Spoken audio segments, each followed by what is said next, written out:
Right now, I could tell you about hundreds of different mass school shootings which have happened all around the United States of America.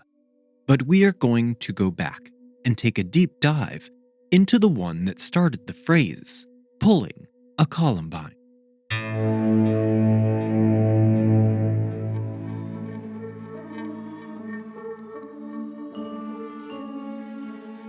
Welcome to The Secret Sits. I'm your host, John Dodson. Join us every Thursday as we uncover the secrets behind the world's most fascinating true crime cases. You can find all episodes of The Secret Sits for free on Apple Podcast, Spotify, or wherever you get your podcasts. And if you like what you are hearing, reach out to us on Instagram and Facebook at TheSecretSitsPodcast or on Twitter at SecretSitsPod. Now, on with our story.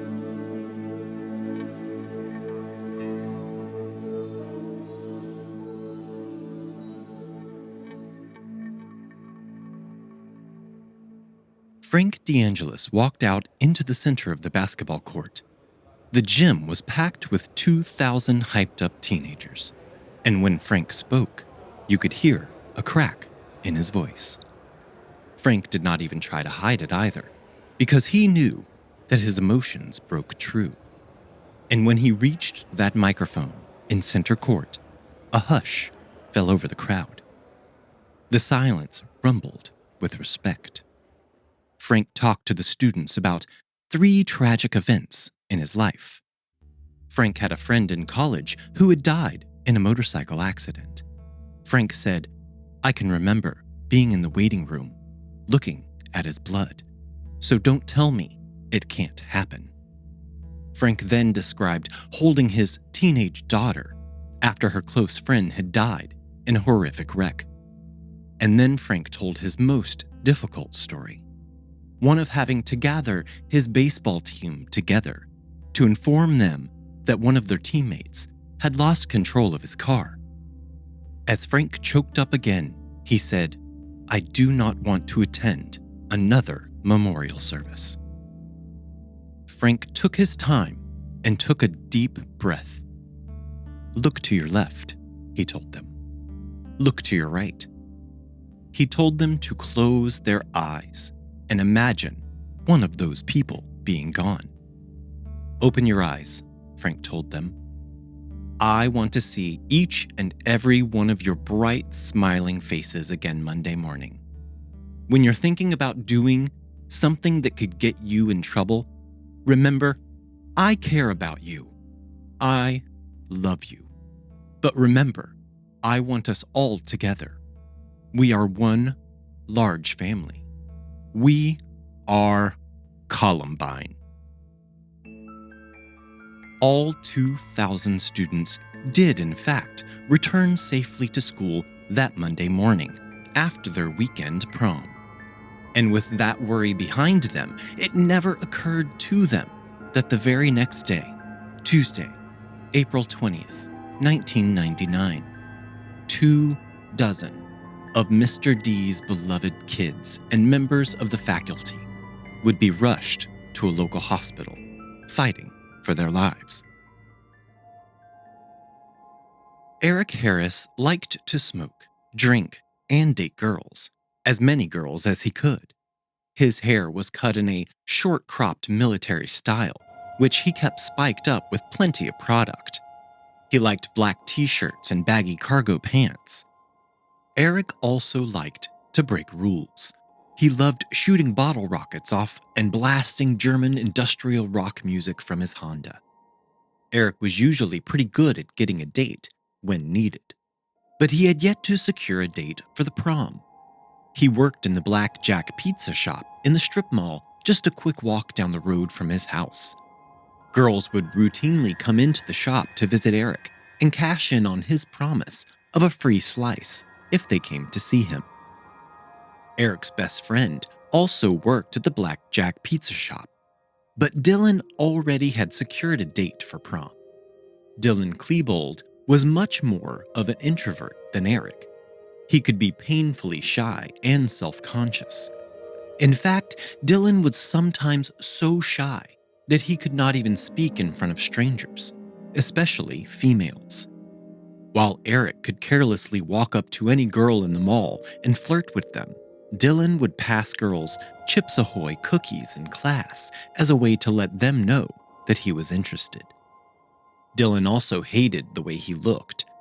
His face was slightly lopsided, and he thought his nose looked like a giant blob, which simply sat in the center of his face. He had long curls, which fell down toward his shoulders. And Dylan was tall, something else that made him stick out and look awkward around his peers. Dylan stood around 6'3" tall, but he slouched so much it took off a couple of inches, trying to hide in the crowd. Dylan had rented his tux and purchased a corsage. He and 5 other couples had gone in on renting a limo for the evening. He was going to prom with Robin Anderson. She had long, straight blonde hair and a very pretty face. But Robin was also smart. She was currently away on a trip to Washington, D.C. with her church's youth group.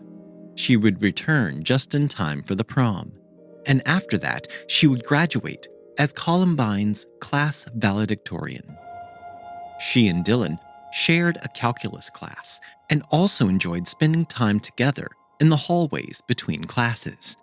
Despite this, Dylan mostly saw her as a friend and not as a girlfriend per se. Robin had completely believed Dylan's stories he told her, which resulted in her assisting the boys acquiring 3 of their 4 guns. Eric Harris and Dylan Klebold were not athletic at all, but they were really into school events. They attended football games and most school-organized events.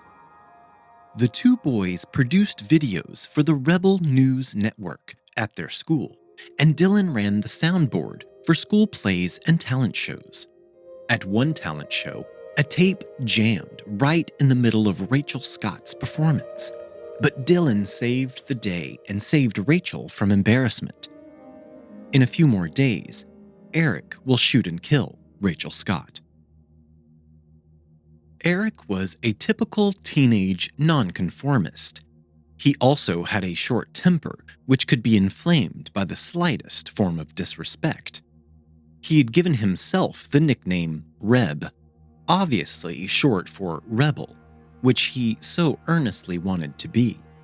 But for someone who was such a rebel, Eric always knew the correct answers in class and was more than confident enough to share answers whenever the teacher asked. He wrote a poem in his creative writing class about ending hate and loving the world. But Eric missed the fact that in trying to be such a nonconformist, he had inadvertently named himself after his school's mascot, the Columbine Rebs. Lunchtime in high school is a big event. The cafeteria in the Columbine school was a wide open space. It is offset from a corridor between the student entrance on the south corner and a giant stone staircase, so large that almost a dozen people could stand across a single step. This area of the school was referred to by the students as the Commons. The space was constructed with white steel girders and awnings, and decorative white steel cables stretched across the space. When the lunch began for the A group, around 600 students flooded into the area. This was not always a busy area of the school, but more of a lay station where students met up with friends and then headed off to other parts of the school to spend their time away from teachers. 2 hours after the assembly, Mr. D was on lunch duty, one of his favorite parts of the day. "I love it down here," he said. "That's where you get to see the kids. That's where you get to talk to them." He made his way around the vacuous space and spoke to students, joined in on their lighthearted conversations, and tried in any way that he could to offer help and support. He always had a strict rule against discipline for activities during lunch. But one thing that Mr. D could not handle was entitlement and carelessness. When he noticed that some students would leave their leftover food and trays just lying around, it made him upset. So upset that he had 4 security cameras installed in the commons. The school janitor would swap out a tape for the cameras every day at 11:05 a.m., and the rotating cameras would record short 15-second bursts of video as they slowly rotate back and forth. You could probably imagine the benign video footage that these cameras recorded each day for the first 4 months they existed. And then, all of that changed. America is now in the year 2022, captivated by news of each new school shooting, and if you ask most people when school shootings became a thing, they are going to tell you Columbine. It is now in our daily lexicon. But Columbine was not where school shootings started. In February of 1997, a 16-year-old in Bethel, Alaska, brought a shotgun to school and killed his principal and a student. 2 other students were also injured.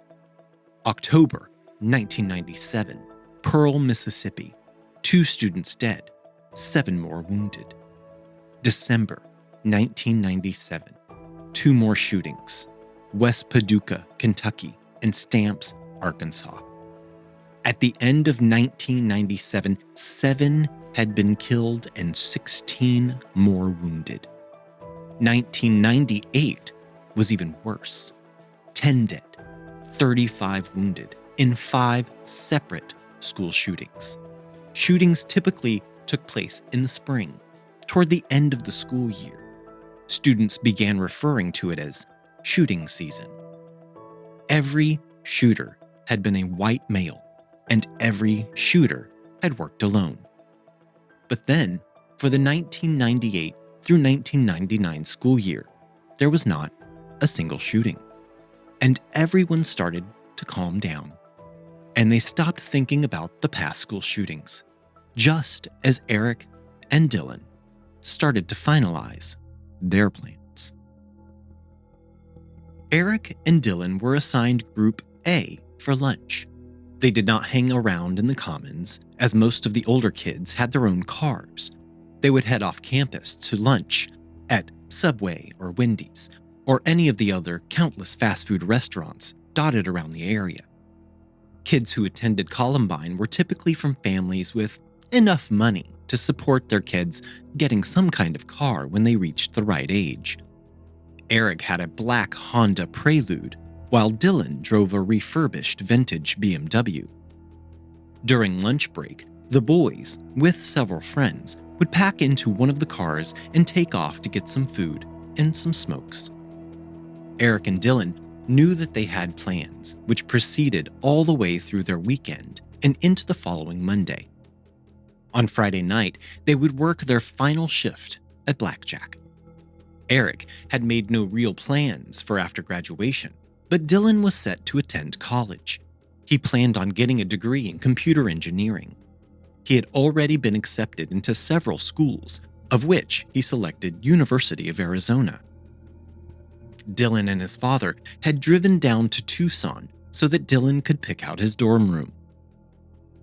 When their Friday night shift at Blackjack ended, the two headed to Bellevue Lanes for their Friday night special, Rock and Bowl. This was a typical Friday night for the boys and over a dozen of their friends. They weren't great bowlers, but no one really cared. After the night's events, Eric called Susan, as the two had planned, but when the phone was answered at Susan's house, it was her mother. She told Eric that Susan was not there and that she was out with some friends. Eric became angry, which surprised Susan's mother, who had always found Eric charming.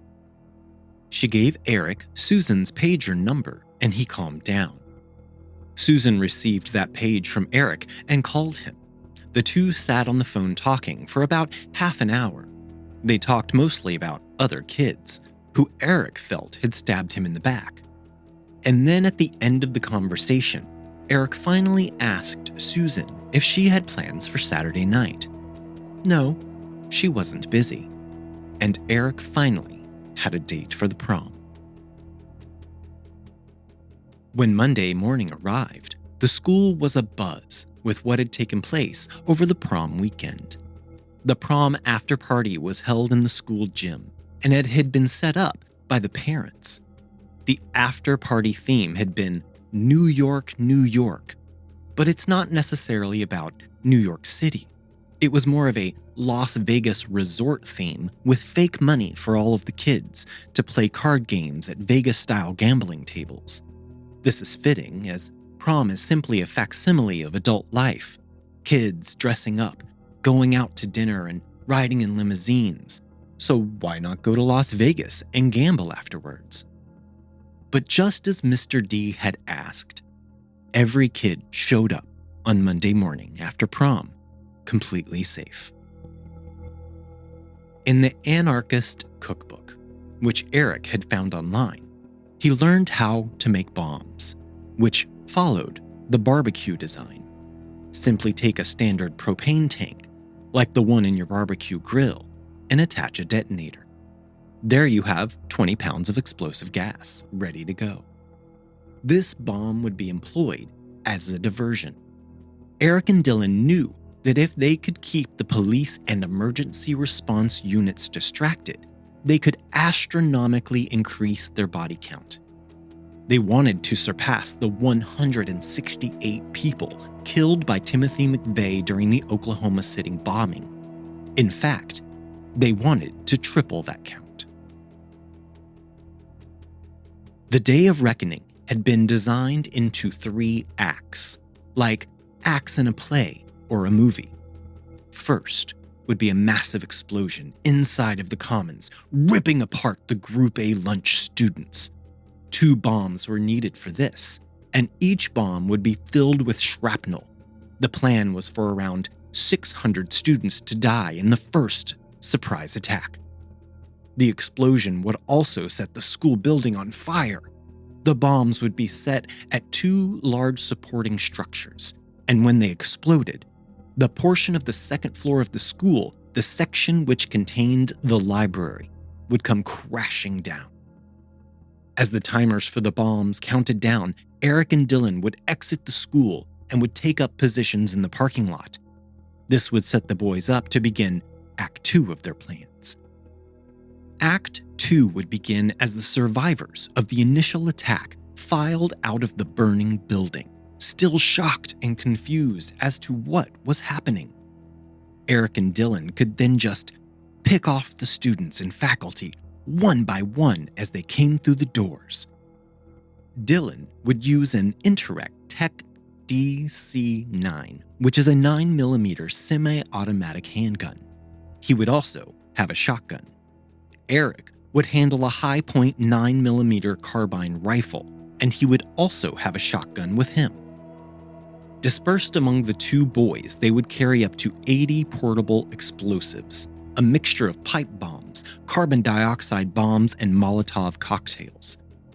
As soon as the initial bombs blew up and everyone started piling out of the school, the 2 teens would make their initial approach back to the building.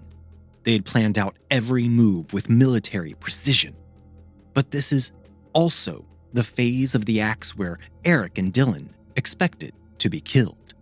Even in their own plan, they would not live to see Act 3 take place. After the boys were dead and the police announced that the threat had been neutralized, first responders and media would flood the area. 45 minutes after the initial attack, both Eric's Honda and Dylan's BMW would explode in a fiery furnace, which would engulf everyone who had showed up to help. It would be pure carnage. The 2 did have concerns, though, concerns that they had yet to accumulate enough ammunition for their mission. So Eric contacted Mark Maines, a small-time local drug dealer who also dealt some guns and ammo on the side.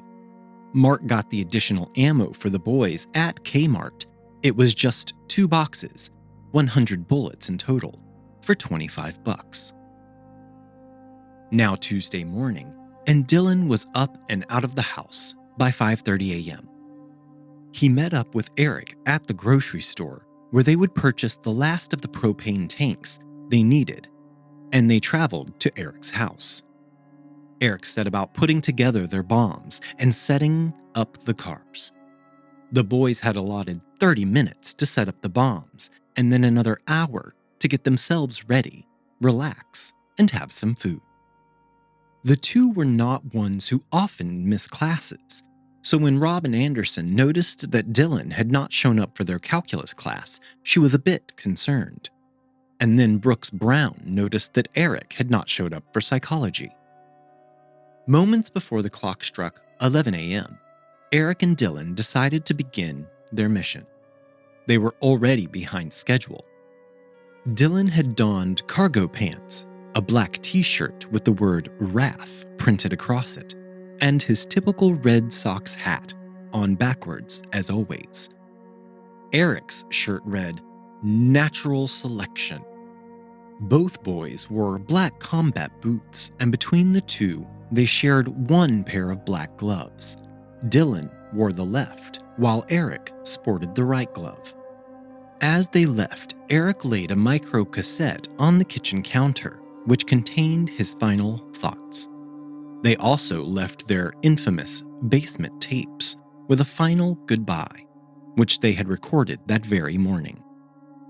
They drove their cars to a park near Eric's house to set up their decoy bomb. The time was set for 11:14 a.m. Places for Act 1. Now on their way to school, fourth period ended at 11:10. Once the bell rang, they would have 7 minutes to move their bombs and supplies into the school, set up the bombs in the commons area, and then retreat back to their vehicles where they would put on the rest of their attack gear and prepare for Act 2. Eric's car pulled into the parking lot at exactly 11:10. They are now behind schedule. Dylan followed Eric's car into the parking lot. Dylan drove to his assigned spot in the senior parking lot and parked his car directly in front of the cafeteria. Eric pulled into the junior lot and parked facing the main student entrance. Brooks Brown stepped out of the school building for a cigarette. He spotted Eric and walked over to him. "What's the matter with you? We had a test in psychology," Brooks shouted to Eric as he approached. Eric, now carrying a big duffel bag, remained calm and said to Brooks, "It doesn't matter anymore, Brooks. I like you.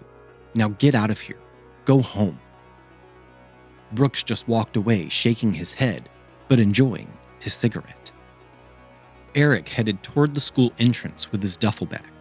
It was now 11:12 a.m.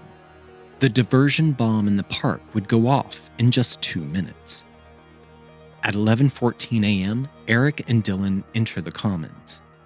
The bombs were set to go off at 11:17, 3 minutes to place them and retreat to their secondary positions at their cars.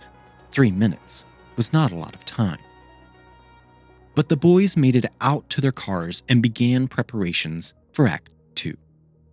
They had practiced this, drilled it like military boot camp, but they had always been right by one another's side. Now, they were each alone. They had trained to communicate with hand signals because they were too far apart to hear each other. They finished their quick change and now had their arsenal of weapons strapped to their bodies.